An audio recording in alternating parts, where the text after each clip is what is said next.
All right. Well, good morning, everyone, from wherever you are. I think it's still morning pretty much everywhere, I think, at this moment. My name is Candace Laughinghouse, and I'm going to be speaking a little bit about, of course, our session today is about climate theology.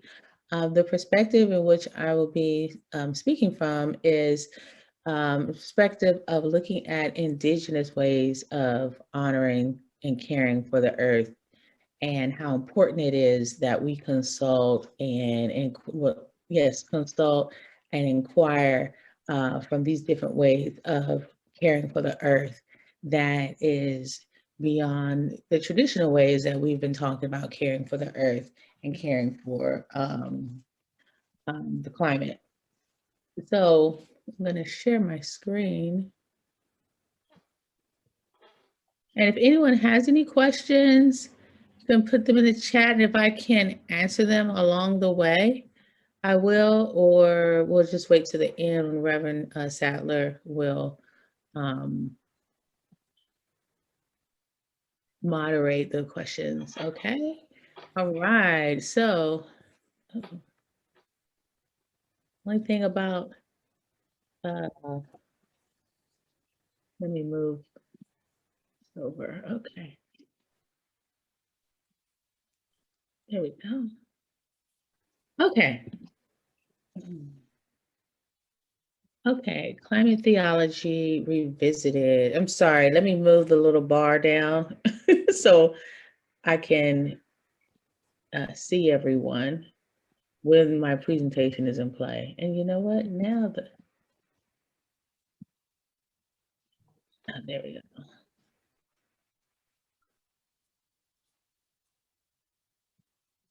Okay. Oh well, I think we'll be fine. Okay, climate theology revisited. As we see here, representative of what Green Faith Summit stands for is involving various religions and religious groups.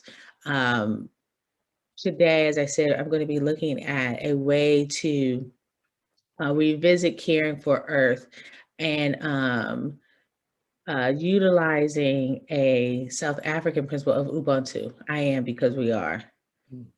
This is important, one, to, and I will get into how I identify myself as an eco-womanist, and I'll identify what that means. But part of it is a return to Indigenous ways of living and philosophy to understand a more robust way of caring for the climate. And so Ubuntu is I am because you are. So it's who I am as a person is dependent upon how I'm building you up, building my community up and supporting that. And so, of course, I'm utilizing that with, okay, who I am is connection with how I'm treating my neighbor, how I'm treating the environment, and how I'm caring for that as well. But as I have here with climate theology, of course, one thing that we understand, well, what is climate theology? One of the things is that we're concerned and looking at the fact that there is no planet B, not just plan B, there is no planet B. So, and of course, for my background as I identify as a Christian, this topic of climate theology, and I know it's not just for Christianity, it's in other groups, which is why we have the start of many environmental institutes within various religions. I'm gonna go over a couple of them, but one thing that is necessary for us to discuss climate theology is because it's oftentimes a polarizing discussion in religious groups. Why do we need to speak about the climate? When, of course, for many religious groups, the focus is more humanocentric, like what is it for me? My relationship between me and God, or myself and the Buddha, myself and Muhammad's message. That's more important, right? No. And that's why we do have this formation of many environmental justice groups or environmental institutes within various religions. But we understand that there's this new kind of problem that we have calling for different kinds of thinking and activism when we're talking about climate justice as we move on to climate theology. So, of course, on the issue, what has happened on the, I guess let's say the Christian side, is looking at examining Christian theology over time and ethics. And first of all, starting with the issue of the Anthropocene era, which is what has been identified, that's the era we're in right now. So the Anthropocene era basically is this geological era in which is pretty hopeless. And it's a point in that many have scholars and scientists have seen that, really, is there a way forward? Of course, not meaning to sound disparagingly, this rather it signifies that we're in a time calling for bold experimentation and imagination. And with that realm of looking at bold imagination, this is what I'll be doing in this presentation today, is looking at something beyond what has traditionally been seen and accepted as the agenda of climate theology. For many, they feel that there's no realistic strategy in place to make reductions necessary to avoid what most climate scientists consider this catastrophic climate change. But what many fail to understand is that justice serves as an overarching value in many liberation thoughts, and this extends into the environment. So what I like to look at is the fact that when we're talking about caring for the climate and caring for ways in which we want to, of course, if we want our agenda to get across, we need more people involved, which is why we have things like Green Face Summit. We're trying to gather more people. The more momentum we can have is through gathering more people to become involved. And what I'm going to get into later, when I started bringing up like indigenous ways of caring for earth and climate, is the significance of having indigenous thought at the forefront instead of an afterthought. Because right now, even the concept itself of climate theology for many people is seen to be quite distant from the care of their own lives. And just to be frank, like, okay, so my background is looking at earth and actually animal care too.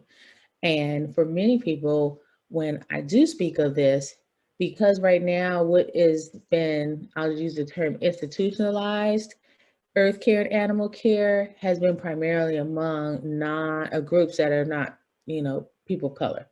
And so many people feel this is not an issue that really is important. And what I pose is that when we bring in indigenous religious thought, when we bring in these things, we then have a pathway towards getting people not traditionally involved in caring for the earth and climate, getting congregations and temples and groups, faith groups involved. And I also like to look at that my role, my background is I've been through seminary and studying various religions and theologies, but also it's about there are people who are agnostic. And so still, if they see there's ways to reclaim identity through that involves earth and climate care, that even climate change and climate awareness, then that increases our numbers to support the movement and also make change. This is the passage of scripture often used by many climate theologists within a Judeo-Christian background, that the earth is the Lord's and the fullness thereof, the world and they that dwell therein. And so this is an honoring that if we actually stop and look at the text that we have, the sacred text in the Judeo-Christian Bible, honoring that the earth is God's. So what are we going to do? We're going to honor everything that is connected with God, not just God, but of course we know that God created all creation as well. So first we have here, I'm going to look at just about three. I think I'm only going to do three. Three groups within various religious traditions that are focusing on honoring climate care. So this is through the Reform Jewish community website. They began within their mission on caring for the earth. One of the things is that they said that rabbis got together many years ago and put together this concept called Bao Tashit. I think I'm saying that correctly, but meaning do not destroy. I think I said that correctly. Sometimes it sounds like that was right, but do not destroy. Developed by rabbis as a That sounds good. That sounds perfect. Oh, good. I'm so happy you're on there. Okay. Yes. So the rabbis developed this universal doctrine asserting that God's holy ownership of the land. Kind of getting back to the Psalms 24:1. God owns the land. We need to respect, the land. It's like, I'll give you a little kind of funny example. It's like my children have little play phones, but when they see mommy's phone, they know they're not to throw this around. They know to respect anything that's mine, right? So based on Psalms 24, any act of destruction is an offense against the property of God. So how much more will, of course, within this group, the Jewish Environmental Initiative, is that they're emphasizing that we're not just caring for the earth, just to be doing this, but then we start bringing God into it. This becomes climate theology. We're saying that any acts of destruction is an offense against the property of God. Also, what I really liked is, and on this particular website as well, and to the Jewish Environmental Initiative, is that, this is the Reformed Jewish Community website, but in Psalms 33:5, and their focus is looking at the moral imperative of protecting the poor and vulnerable. They even have websites on redlining in areas and making the connection that caring for the earth is also caring for the poor and the vulnerable. Because how many of us know that where there is a lot of major destruction of the earth is going to be in environments where there are usually people of color, like in those areas, Black and brown people specifically. So we're not just caring for the earth just to, of course, have a better environment for us with our crops, and a better environment for us so we can breathe. Because we also know that with the change in the environment, there are a lot of people more facing issues with asthma and all these kind of illnesses. But they're also understanding that we're protecting the poor when we care for the environment. So they've made that connection. Within Islam, Muslims believe that all people are caliphs or guardians of the planet. And this, even though this is in the Quran, I like this because it kind of ties with the Judeo-Christian reading of Genesis, and that humanity is to be stewards of the earth. And that is as caretakers and guardians, So it's not that we are the creators, but we are given a responsibility to guard and protect the earth. And so Muslims believe that all people are caliphs of the planet and have a duty and responsibility for its care. So it's again placing the ownership of, the onus on humanity to care for the earth. A number of the hadith refer to the Prophet Muhammad's concern about the environment and treatment of animals. I really like this one. And he encourages those around him to value the earth and all of nature. So even here in Islam, we're seeing that it's not just a climate theology and care just for specifically nature, but they're seeing the connection with also caring for and the treatment of animals and valuing earth and all of nature, or all of creation.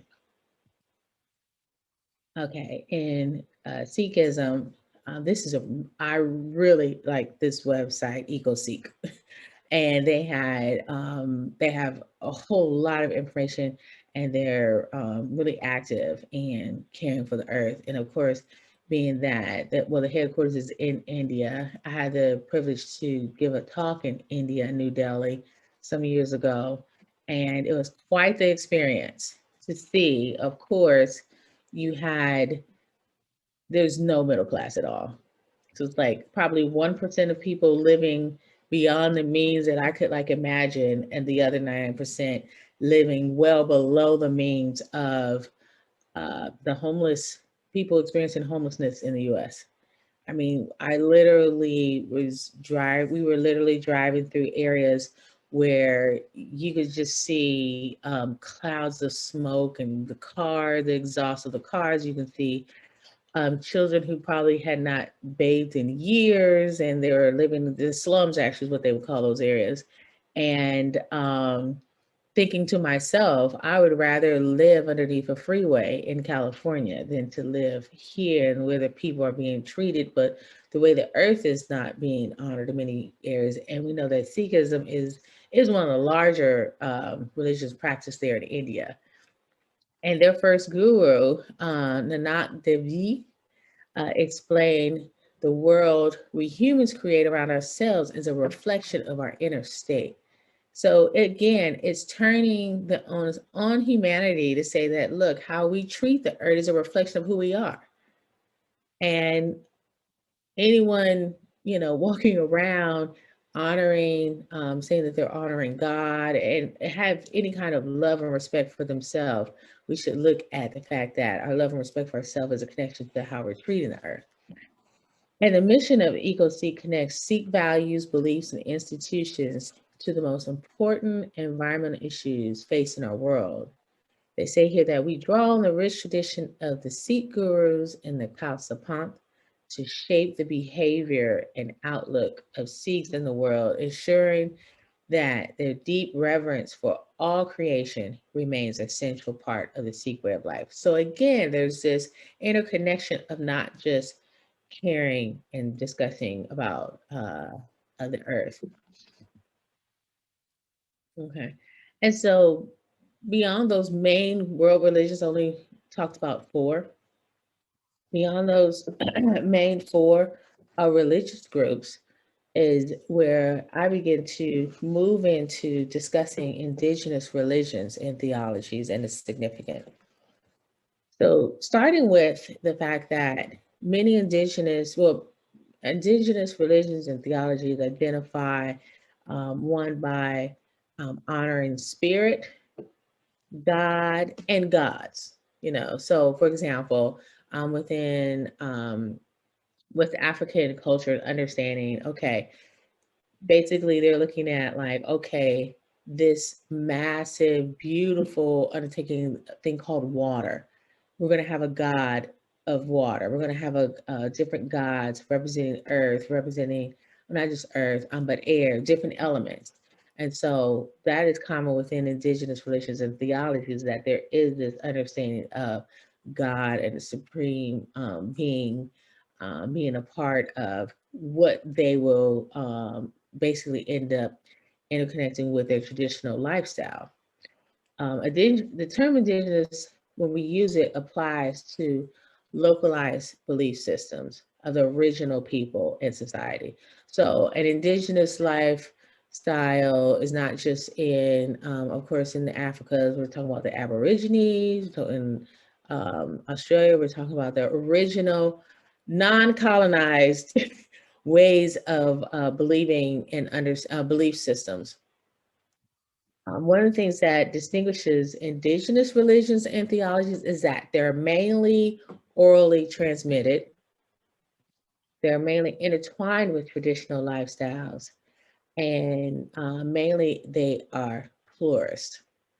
One of the indigenous religions that I think I'm going to show you the video is that they're intertwined with their understanding of blessings, and God is connected with the earth and also connected with the people, and they moved into traditional lifestyles. What I want to do is share with you, and if anybody has any questions, okay, I'm going to share with you this.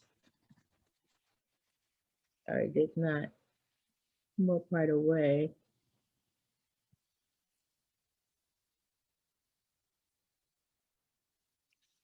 Okay.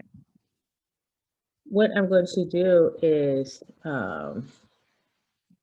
share with you a way in which an indigenous culture interconnects the nature, those whole spirit, thing, and land my first idea together in 1/4 of an hour, within their traditional lifestyle.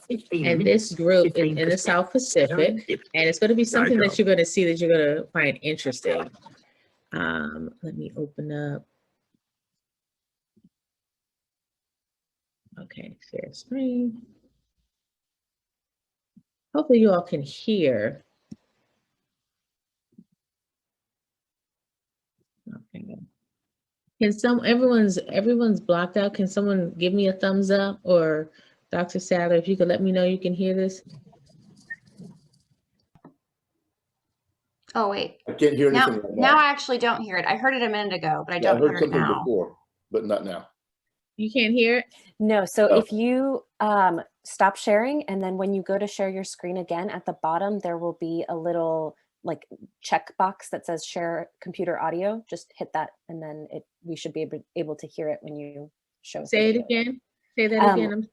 That's okay. Start sharing again, but before you select the window, at the bottom, there will be a check box that says share computer audio. Just make sure to check Oh, that. yeah. Mhm. Okay. And then we'll be good to go. That would be helpful for other sessions I've had that issue with. There you go. Okay. Oh, wait.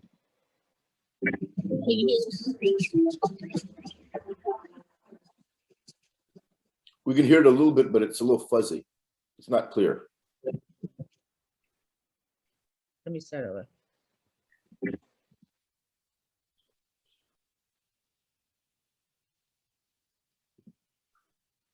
Want anything? No, I'm good, babe. Can I get a quarter pounder with Okay. cheese? Make that too. Thank you. Sorry about that. Okay.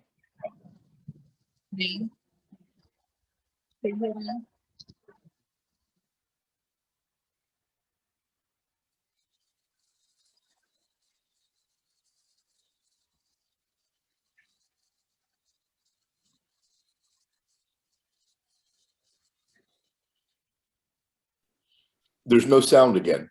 Cross Island in Vanuatu, and Blood Expeditions National Geographic, and we're at the land divers. Land diving developed in Vanuatu, dating back many centuries. While the exact reason for the diving isn't known, the timing of the diving in April and May is tied to the yam harvest. A great dive ensures a bountiful harvest. Diving is thought to help the health and strength of the divers, and of course, to show off their masculinity.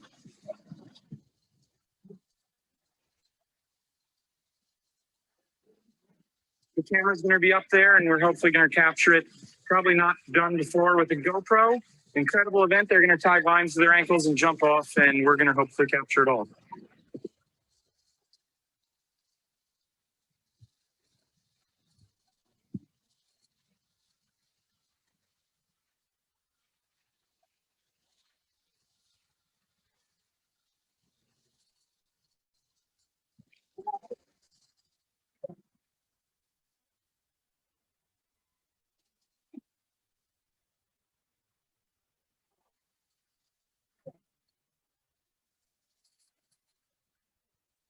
Okay. So, and let me go back to my slide.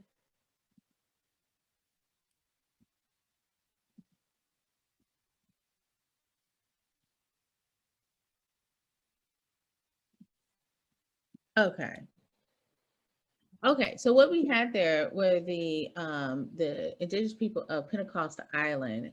Did anyone recognize how familiar that was, what they were doing, bungee jumping, and how that was basically taken from this group? But the reason why I brought them up is because this, even within this understanding of receiving a harvest, they understood that, okay, in order for us to make a connection with getting a blessing, getting these yams at a certain time of the year, we go to God and they find a way to connect their lifestyle with receiving something from the earth. And these people actually, like I said, this is a very small area that has not been colonized, but this is through an oral history understanding that in order to receive from the earth, there's this action that's taken place, but it's honoring the earth throughout the whole way, and they're intertwining their traditional lifestyle.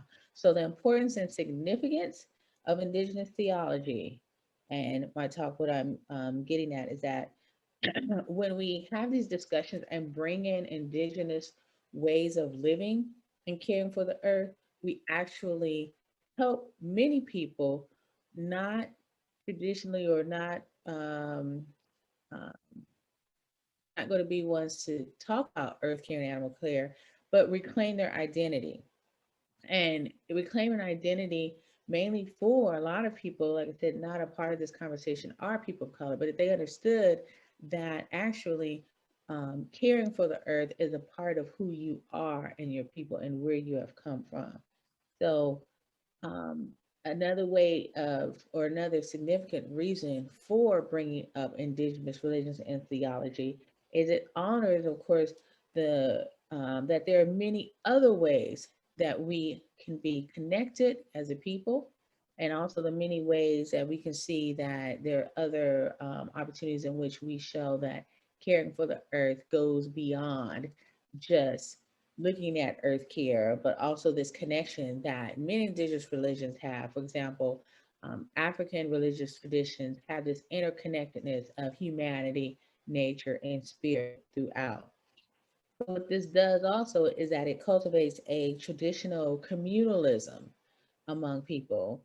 When we look at indigenous ways of caring for the earth, and that we're bringing more of it brings more community together, and it's not exclusive or essentialist in doing earth care, which for many reasons, excuse me, many ways we can look online, we can look at different talks and books on people talk about climate theology, and a lot of times initially the first thing that they talk about is a Christian or Judeo-Christian way of understanding climate theology. So this is a move away from a traditionally essentialist way of looking at climate theology, and that will continue to broaden our resources of understanding how we can care for the environment. So my perspective is that consulting and looking at the many indigenous religions and theological perspectives of caring for the earth, it provides us a fuller understanding of earth care um, through these indigenous ways and the indigenous beliefs that the land is not just something that we're looking at, but humanity and spirit, as I said earlier, is all interconnected. And what ends up happening when we do this is that we also empower many people within religious congregations, religious groups that, as I said before, are not readily to jump up and be a part of any kind of policy change, any kind of activism towards earth care. I won't get into this, but as a way to identify myself is as what is called an eco-womanist.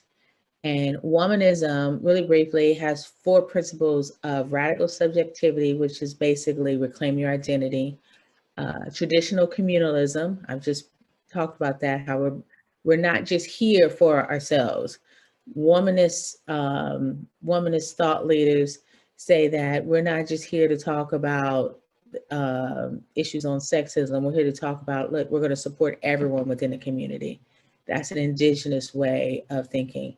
Redemptive self-love, loving oneself no matter what, but then also remaining in the element of critical engagement across the board. So for myself, I identify as an eco-womanist because within the field of womanism, there isn't much talk about this care for the earth. There's a lot of I'll say humanocentric social justice work or humanocentric liberating voices when it comes to theology and ethics. So I identifying the inattention of ecofeminism, oftentimes because of issues of race being overlooked, and institutionalized ecology, which I have noticed prioritizes patriarchal views in many documents and research out there. And also the inattention of womanism on the issues of environment, non-human animals. I situate my response to earth care within a concept called ecowomanism. And this is I find this to be a more nuanced perspective, serving as a role serving as a more nuanced belief of social justice for all of creation and honoring the indigenous ways of living that have long supported earth justice before the more popular responses today. And for example, some of the popular responses have been, of course, climate reality, even the amazing ways that Green Faith Summit has done the work. And I appreciate this opportunity to speak on this because we're also from within challenging congregations and leaders to look at outside of the boxes sometimes that we have, even if you may have an interfaith group having a discussion, but how much are we including groups that may not have as much of a voice? Because oftentimes, of course, we know that religious groups are, I guess, seen as authentic or certified once we find sacred text. But what about groups that don't have text, but still have a presence and still have amazing ways of looking at caring for the earth through oral traditions, through, early transmitted resources, and also intertwining these traditional lifestyles. Going to the next. My screen is frozen. Okay. One of the women that I turn to is Karen Baker Fletcher, and she brings this concept of this earth potential of womanist thought rooted in reclamation of ancestral history while honoring the land. As an African American woman, like Karen Baker Fletcher, what my work does is moves beyond what she's doing, but it's still starting from that point of rooting my history in this concept of caring and honoring the land. So imagine if we brought these messages to our congregations that you're not only doing something that's caring for the land and caring for the climate, but you're actually reclaiming something for many people that has been stolen, taken, and forgotten, understanding our ancestral history. Because, the more we understand who we are and whose we are and where we've come from, we have a much higher chance of remaining committed to issues that we're focusing on, for example, like climate care. Baker Fletcher walks with this theory of earth care juxtaposed over an autobiographical experience with the earth from her childhood to adulthood. It's an amazing book. It's a very small book, but amazing book. And overall, she seeks to recover and reclaim connections of African diaspora persons with the land. Also reflects on the embodiment of God, Spirit, Christ, creation, and humanity. And of course, as I mentioned that, I kind of go a little further beyond with the reclamation of identity through also the connection with animals, the other beings that have the ruah, the breath of life within them. I'm going to get just to one more slide before I open up for discussions. I don't know why okay. Oh, so, and actually I saw, they refer to her as professor, but Wangari Mathai's image in the opening session. Wangari Mathai is one of my heroes, I'll say, in that one, she actually did not just start off as an environmentalist, environmental activist. She actually began with other groups of women educating people of Kenya on their rights. Daniel Arapa, I think that's how you say his name, was the president's time of Kenya. And there was a lot of unjust jailings and unjust taking over of the indigenous land and indigenous people's culture in exchange for, of course, money from the British that were coming and taking over in Kenya. One of the things that Wangari Mathai was known for was as an activist, as a protester. She had been up against the military trying to fight her. She was doing strikes outside buildings, hunger strikes to free the children of many women unjustly thrown in jails. But she also, in response to the colonization of her home in the Central Highlands, she's formed the Greenbelt movement. And what she saw was that as the British were coming in, and of course, with the contract with the president of Kenya, basically they were it right there in the Congo. The Congo is actually what they call the second lung of the entire world. So, you know, the Amazon rainforest where you have, they say, the first lung, but there's so many beautiful trees. And of course, we need trees to breathe. Trees, the more trees we have, that have the oxygen, get rid of the CO2. And so the British had basically a contract, and they were just, you know, tearing down or cutting down all these trees for timber. And what ends up happening is that what Wangari noticed was that the people, first of all, the land began to suffer. The streams that had the fresh fish that she grew up, she said, walking through and catching fish to eat, they were all sooty. And just the land began to be degraded. The forest, the land all around. And what that ended up doing was also affecting the culture of the people. The people started to move away from the understanding of caring for the earth, the connection of caring for the earth, honoring God, honoring their ancestors. And so she said, okay, I've got to turn this around. And one of the things is to not only turn around the minds of the people who are moving away from their original understanding and their identity and their indigenous way of living, is to turn around the degradation of the forest. And so with this Greenbelt movement, it was Wangari and all women. They started a movement, and before she transitioned, the Greenbelt movement had planted over 50 million trees. And her understanding is that the planet will heal, and there'll also be a self-healing of the people. And that, of course, includes eating healthier, unadulterated food, breathing clean air because of the trees, and producing this abundance of vegetables and grains for the people.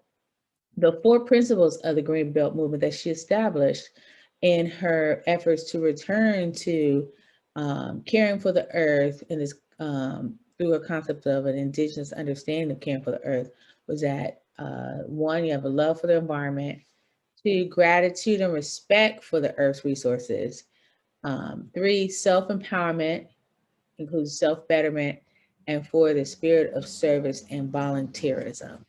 Wangari Mathai is an amazing scholar. She was actually the first African to receive the Nobel Peace Prize in environmentalism.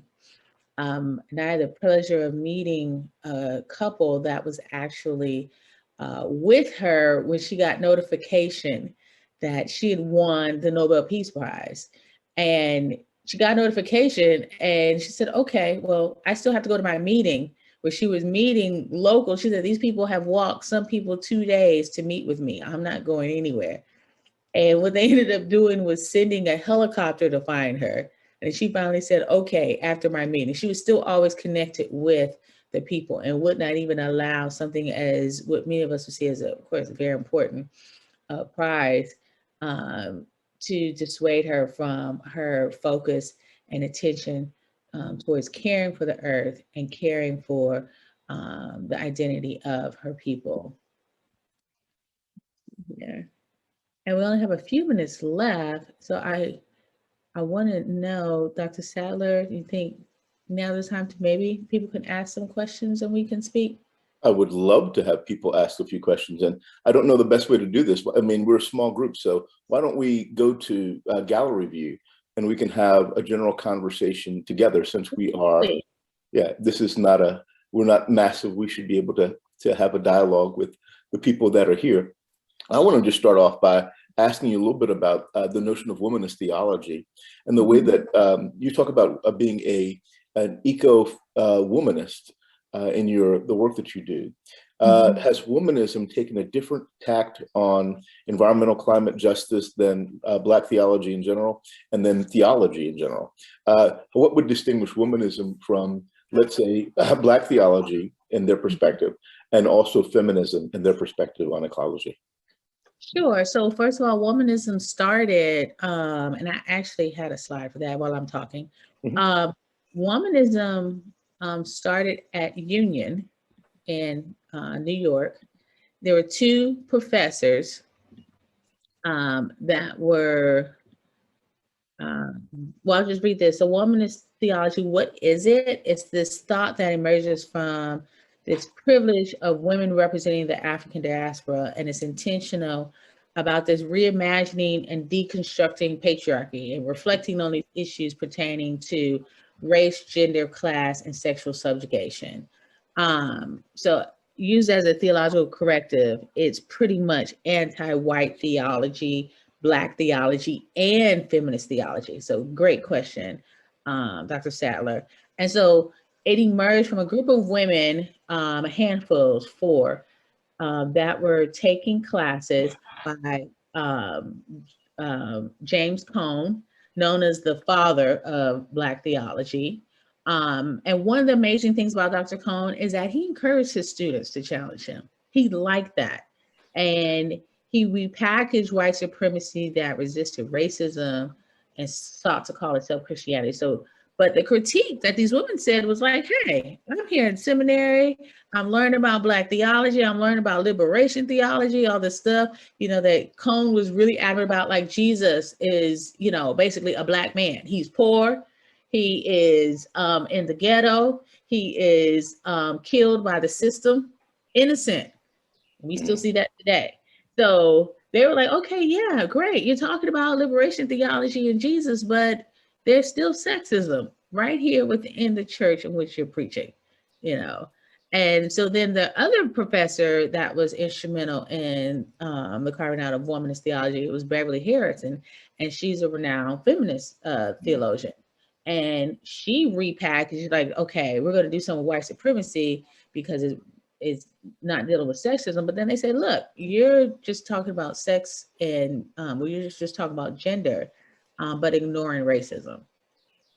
So that is the difference with womanist theology, Black theology, and feminist theology. But I will say this, there are people that do, I know some eco-feminists today that are readily and far more informed about issues when it comes to women of color. So you do have that building, but I'll just say the original or the beginning of Black theology, the critique was, it was overlooking sexism. The critique of feminist theology and feminism was overlooking race. I hope that kind of answers your question. That's wonderful. I mean, I actually remember conversations with Kelly Brown Douglas talking about the fact that you know, they had to push the teacher. Jacqueline Grant and Dolores Williams and Katie Cannon and everybody had to push back against James Cone for ignoring the plight of women and not seeing the imbalances that existed in the African-American community. Thank you for that wonderful answer there. Any other questions? I don't know if I'm unmuted. I think I might be. It's not so much a question. I'm Mary Jo Klingel from Charlotte Friends, and I just want to encourage people to check out a relatively new way of relating to the land called regenerative agriculture, which is based on non-use of chemicals, use of original a variety of plants to help fix carbon in the soil, and use of animals as a way of helping to heal the soil. So it's a wonderful new thing that's happening, very spirit-based, and it's exciting. So I wanted to share about it. Thank you for sharing about that. One question I might ask is, are you doing something with that at the meeting house here? No. We're talking about a pollinator garden, but it's taken a while to get that going. We're doing it here at my house, where we're planting all sorts of plants I've never heard of. It just is. But I think that the meeting house will want to hear more about that over time, or at least I plan on that. Amen. I'll say this, I'm glad you brought that up, Mary Jo, because there is, for example, like you're saying, the caring for the earth, you know, even with, you know, planting this regenerative agriculture. And I was speaking with my friend last night, and we were talking, I was telling him about my reports or what I'm doing. And he said, well, yeah, you know, we raised hogs, but we honored the land by, we turned everything over. Like, we use the hogs, we have manure, we're still caring for the earth in different ways. And so the way that colonization has even still crept up in something as simple as this new trend. Has everyone noticed the new trend of like houseplants that everyone is becoming? Have you all seen that? Where there are people who are, the trend now is to get as many houseplants. I mean, I know some people that have the houseplants climbing up the walls. It's the thing to buy houseplants. The trend has skyrocketed, and I'm reading this, but 11.5 million plus houseplant hashtags plus posts flood Instagram. Yet plant parents are unaware of how their plants got them. This is where colonization comes in. So how are they grown? In peat. Peat is formed from decaying organic matter. It's used for cooking, electricity, and to treat urban runoff. It's nutritious for plants too. But the forgotten fossil fuel is that peatlands are intricate carbon sinks that foster biodiversity and store a third of Earth's soil carbon. Harvesting peat releases millions of tons of CO2 every year, and it emits greenhouse gases and is extremely flammable, like glass, gas, and diesel. It's a finite environment wrecking resource that's just as dangerous as non-renewables. Why is it a go-to? It's cheap. This is where the capitalism starts coming in. It's cheap, especially for growing houseplants. The alternatives aren't in demand. Folks don't know peat-free compost exists, and vendors only respond to consumer demands. So Pete says, commercial European nurseries refuse to join the anti-peat movement. And basically, a founder of this company called Pointless Plants says, we have no influence on the industry. Either we buy plants grown in peat or we don't have a business. So we have to grow our business. So along with what you're saying, I like this concept of regenerative agriculture, because that is returning to indigenous thought of caring for, there's this connection. There's just not a, I'm gonna do this, and it's not connected with everything that's around us in our, we could say our vortex, you know, it's not connected. Everything is connected, every single thing. So I appreciate you for mentioning that, because it's just everywhere. It's going to, like I said, even this fad of houseplants. Oh, can I just say one more thing? Am I muted? What happened to getting houseplant cuttings from your neighbor? Well, people have to, I guess, want to grow them. I don't know. I actually started gardening myself. One of the things is that I've been writing about this stuff. I said, well, you know what? You can't write about earth care and eating well, and you don't even know how to grow a tomato. So I started gardening, and it's interesting because I have so many people like, oh, I really want to do that. Or, you know, there's an interest, but because of course, many people are working just to keep a roof over their head, those types of concerns have been placed on the back burner than what you have concern. But you're right. What about just getting house plants from next door, transplants, you know? I wanted to name a couple things I thought were really cool that just happened, like just things that are my brain, my wheels are turning. So one of the things is, I feel like what Mary Jo and Candace, what you were just talking about the disconnect. Like people, I think that the houseplant conversation is interesting because I think people, particularly being, you know, in their houses during a pandemic, we're missing nature. And so that, you know, I think that people that came from a yearning for something good, and we're disconnected. So what that made me think about, disconnected from what you're talking about, the interconnections, from our own ecologies, from understanding how we're all related. It made me think about Watershed Discipleship, which is a framework for engaging in ministry and life, really, in a way that's very deeply rooted in place. And it comes from a lot of indigenous work. It's a framework that was coined by Ched Myers, who's a Mennonite theologian, really awesome person. And he has a group called Bartimaeus Cooperative Ministries that I would just uplift as, I think, a really helpful framework for thinking about these issues of social and ecological justice and injustice in a rooted way, in a way that's rooted in place. I also wanted to just name Mary Jo. I dropped into the chat some resources around for advocacy that are related to sustainable agriculture and regenerative agriculture at the state and federal levels. So there's a great group called, let me get it right so that I don't point you in the wrong direction, the National Sustainable Agriculture Coalition. And this is a wonderful group to support and just kind of like check out for policy updates, because you're right, regenerative agriculture has become a total buzzword and a beautiful way to respond if we think about a faith-based perspective in terms of, you know, there's so many beautiful climate responses that are created by humans, and that's great. That's wonderful. God gave us brains. I'm glad we're figuring it out. And regenerative agriculture is the soil. It's using, you know, the humus. It's using the, you know, the very what this earth is made of. You know, it's using the earth itself, and I think that's so stunning and beautiful. And we don't always know what it means. So the Sustainable Agriculture Coalition helps us actually know what that means in terms of policy and what we actually are calling for when we call for regenerative agriculture. So just check that out. And there's also 2 bills at the state level right now that have just been introduced that need support. So those are also, there's a Google Doc that I dropped with those.